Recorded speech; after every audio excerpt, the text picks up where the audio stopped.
So what if it was possible to take the world's most popular second language and write it in the writing script of the world's most popular language? That would be English in Chinese characters.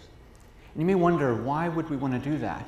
As a Chinese learner, an English speaker learning Chinese, I have to tell you, having letters letting me into the Chinese language sound system, right? So R-E-N spells ren. The fact that I can use the writing script that I grew up with, that I feel comfortable with, that's intuitive and natural for me to learn the speech sounds of another language is called phonetic localization. The Romanization of Chinese gives me that bridge. Well, for almost 200 years, people have been using Chinese characters to approximate the sounds of the English language. 2 years ago, I came to the TED and presented to the audience a little history about English written in Chinese characters, as well as a few of my own projects, including an opera I wrote entitled Yingelishi, English. Yingelishi uses Chinese characters, writing Chinese poetry in those characters, but when sung out loud becomes an English libretto. Another project of mine was called Pinyin. Pinyin 是拼音的拼，英文的英。拼音是世界上第一个专门为中国人学到美式英语发音的学习系统。Pinyin is the first pronunciation learning system designed specifically for the needs of Chinese speakers. It does this by doing away with the idea of right and wrong and attacking the problems of interlanguage at its core, in its code. You see, Chinese characters are entire syllable sounds. Each one of them has a vowel. So when you spell a word like please, which is one syllable in English, becomes 不理思, 3 syllables in Chinese. With other words, you have other substitutions, deletions, the stress, intonation, right? All of these are disrupted by Chinese characters. But you see, the problems that Chinese characters create can be best solved by Chinese characters. Pinyin uses an ancient idea called fanxie, derived from the rhyme tables, the Yunjing, over 1,500 years old. What it does is it separates Chinese characters into the front and back, or the top and bottom, the consonant and the vowel. It works like this. We want the sound eh, as in pet. Well, we can find it in the Chinese character ye, but we have to parse it, we have to pop it, take off the y sound and only concentrate on the vowel. What about a consonant?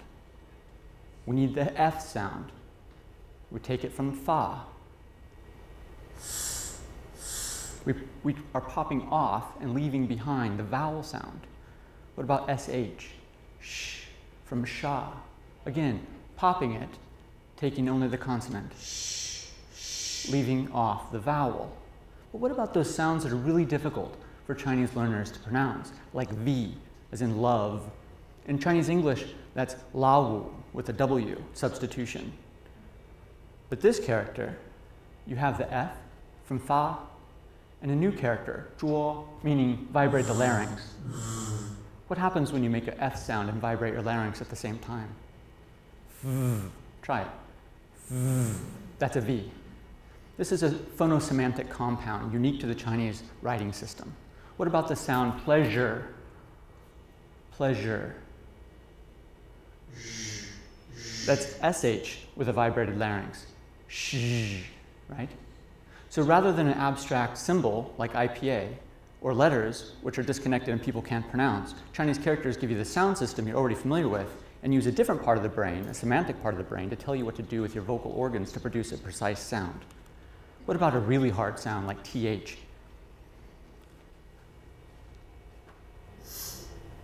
TH, here you have the TH or the IPA symbol, but this character says bite your tongue.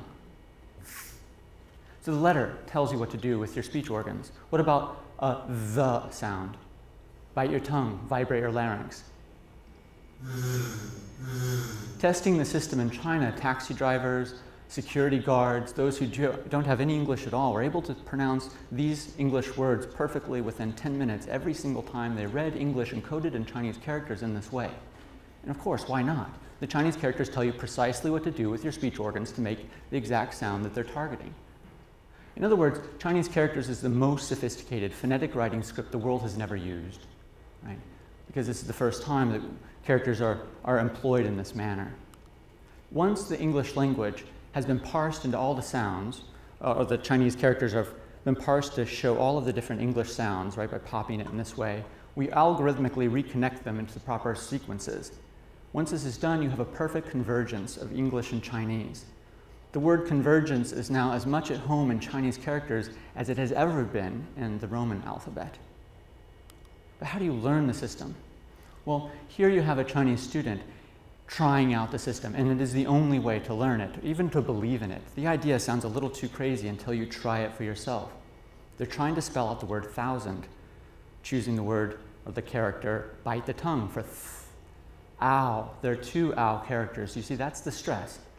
Thousand, like all bisyllabic English words or multisyllabic English words, have a stress, which means a longer vowel. So there's two characters for the longer vowel.